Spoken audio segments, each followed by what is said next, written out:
Imagine standing in the heart of Tehran, at the foothills of the Alborz Mountains, breathing in a place where history has taken root in the very fabric of its trees.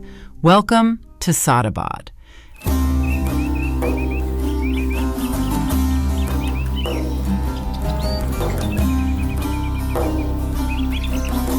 A complex that is far more than a collection of palaces and museums. This is a living book of history. With every step you take, it feels as though you are turning its pages, reading the story from the earliest days of its construction to the height of its grandeur.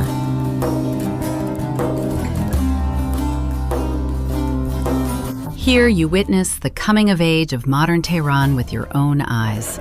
Through winters and summers alike, it has hosted kings and presidents.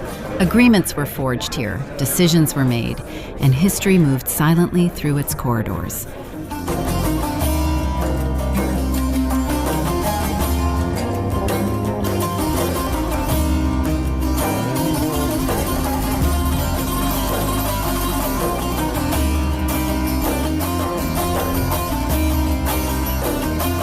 "110 hectares of gardens, 18 magnificent palaces, each one a world of art, memory, and legacy. Look closely at the White Palace with its radiant Kerman marble and its grand carpet from Mashhad stretching across the hall as if embracing the entire space. And the Green Palace, the crown jewel of this complex, where intricate mirrorwork captures the light in a way that leaves the eye utterly mesmerized. Rare stones, brought here from different corners of the world, each one becoming a part of this magnificent architectural masterpiece.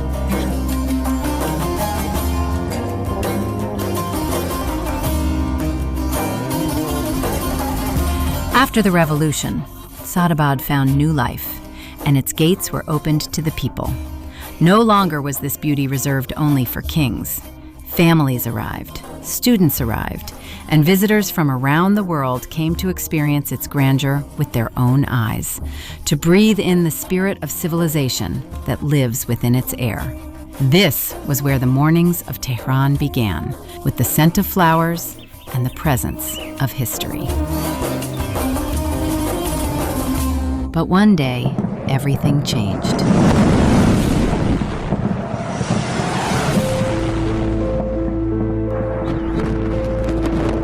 You may ask, how can anyone attack a museum? How can history itself become a target? It happened. The American-Israeli alliance, armed with powerful bunker-buster bombs, turned its assault toward the very heart of this nation's culture, history, and civilization.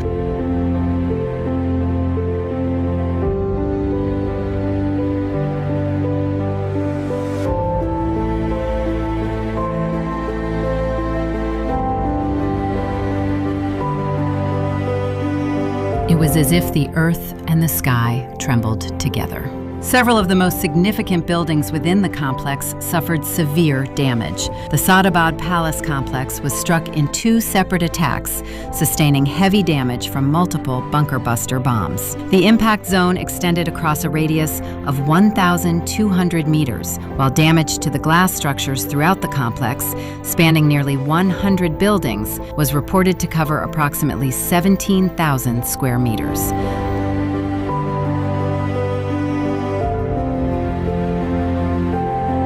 According to the management of the complex, nearly 90% of the rooftops across Saad Abad's buildings were also damaged as a result of the powerful shockwaves caused by the explosions. But tragedy cannot be measured by numbers alone. The true pain lies in the details. 15 palace museums suffered severe damage.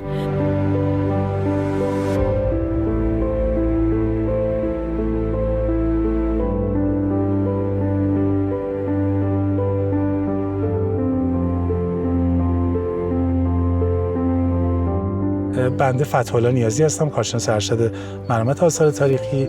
من قبلا در پژوهشگاه میراث فرهنگی بودم که در حوزه پژوهش و اجرای مرامت آثار تاریخی در کل کشور حضور داشتم و طی 2 سال اخیر به صورت مأمور در خدمت مجموعه فرهنگی تاریخی سعد آبادم به عنوان مدیر موزه هنری زیبا و مشاور فنی و مرمت مجموعه.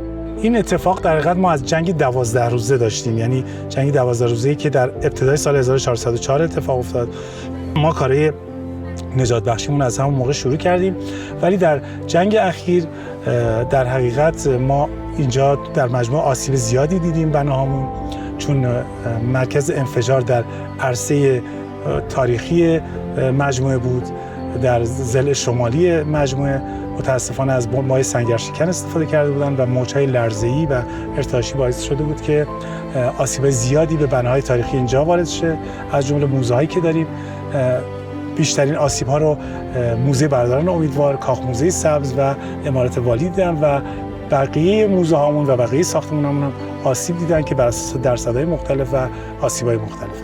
The three structures that suffered the most severe damage were the Green Palace, the Valley Mansion, and the Brothers Omidvar Museum. They are now in the debris removal and emergency recovery phase.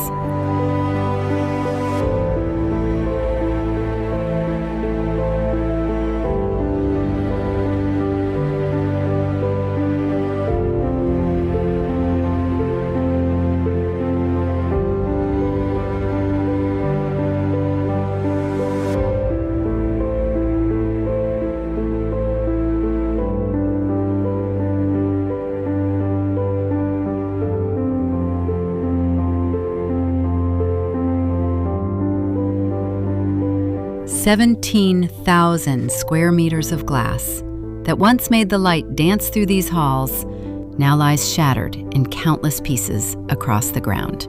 Nearly 90% of the sloped rooftops could not withstand the force of the blast waves.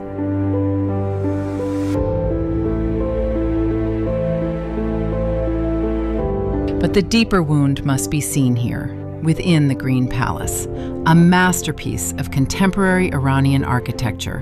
Intricate mirrorwork, preserved with devotion through generations, now lies shattered across the floor. The finely crafted plasterwork adorning the ceilings has cracked. The delicately engraved glass has been twisted and broken so severely that it may never again allow light to pass through as it once did.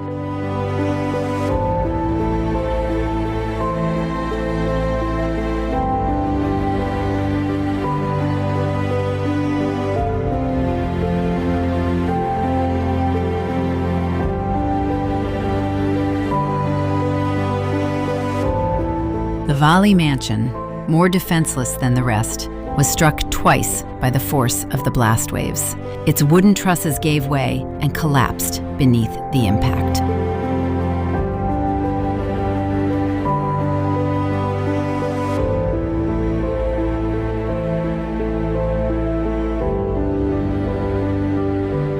And the Brothers Omidvar Museum, a delicate structure filled with memories of journeys, discovery, and adventure, suffered a critical structural failure.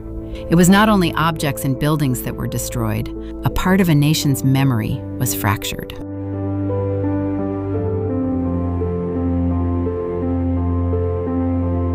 This event echoed across the world with only one response: condemnation.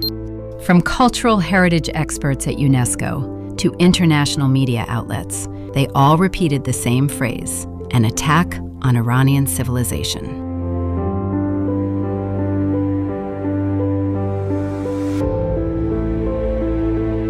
This was no longer a political conflict. It was a direct assault on identity, history, culture, and art. Treasures that belong to all of humanity. The world understood. These missiles were not aimed only at earth and stone. They were aimed at the memory of civilization itself.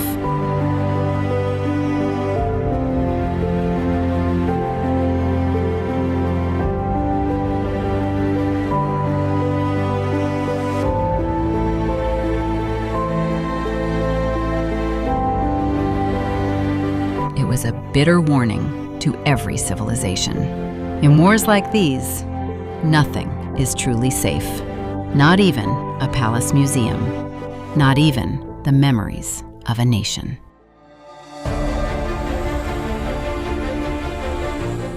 But amid all the dust, the first signs of resilience began to emerge. Iranian restoration experts, like surgeons standing beside a wounded loved one, began their work from the very first days. Fragments large and small, even the dust left behind by the explosions, are being carefully collected, documented, classified, and preserved in archive.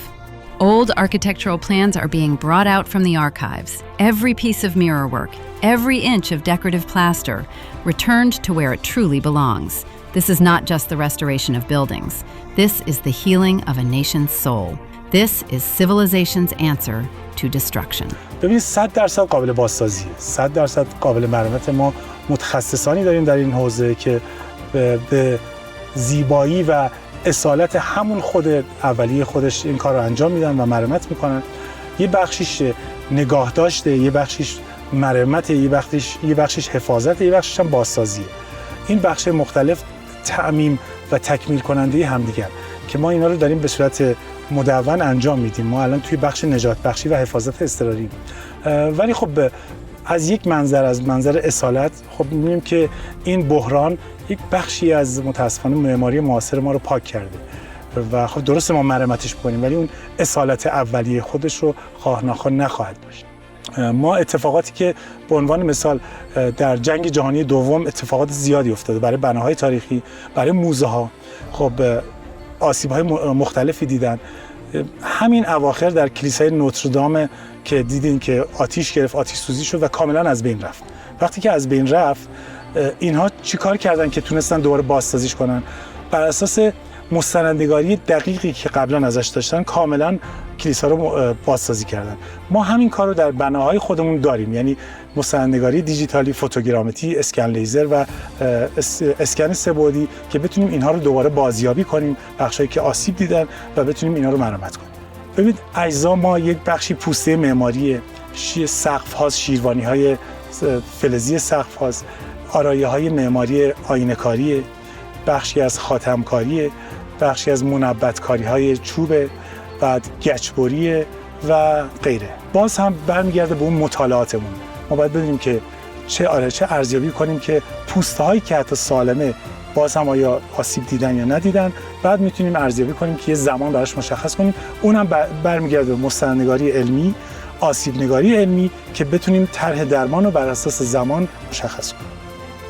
خیلی از خبرگزاری ها و تلویزیون های خارج از کشور این موضوع رو نشون دادن. حتی تصاویر سعد آباد منتشر شده، گلستان منتشر شده و بناهایی که توی اصفهان هست و این انتشار و این ریاکشنه خب خیلی کمک کرده که بله آثار تاریخی هیچ ارتباطی به این جنگ بین دو طرف نداره و چرا این اتفاق افتاده و خواه نخواه کشورهای دیگه میتونن بهمون کمک کنن تو این حوزه، از جمله یونسکو که دفترش هم دقیقاً در مجموعه سعد آباده. دفتر منطقه یونسکو در مجموعه سعد آباد، نماینده منطقه‌ایش هم اومدن بازدید کردن و حتی یه خودشون یه برآورد خسارتی هم فکر کنم داشتن و حتی یک گزارش آنلاینی هم از این داستان با خود دفتر منطقه یونسکو در اروپا داشتن که دیدن چه اتفاقی افتاده و این میتونه کمک کنه بهمون که یه خورده راه رو برای ما آسان تر کنه که بتونیم زودتر کار مرمتی رو شروع کنیم.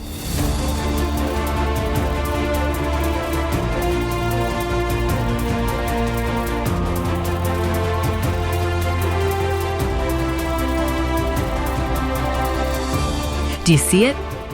Saad Abad is still standing. Wounded, but still standing. This was never just about land or a few buildings. The story of Saad Abad is the story of Iranian culture itself. A culture that has faced countless storms throughout history. They attacked it. They burned it. They tried to destroy it, but they could never dry out its roots.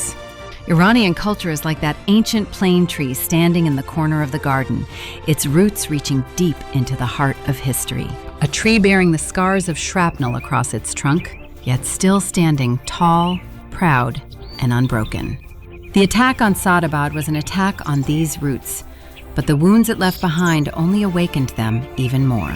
This place will bloom again. The mirrors will reflect the light once more. The museums will once again be filled with stories. The story of a nation that preserves its beauty, even beneath the rubble.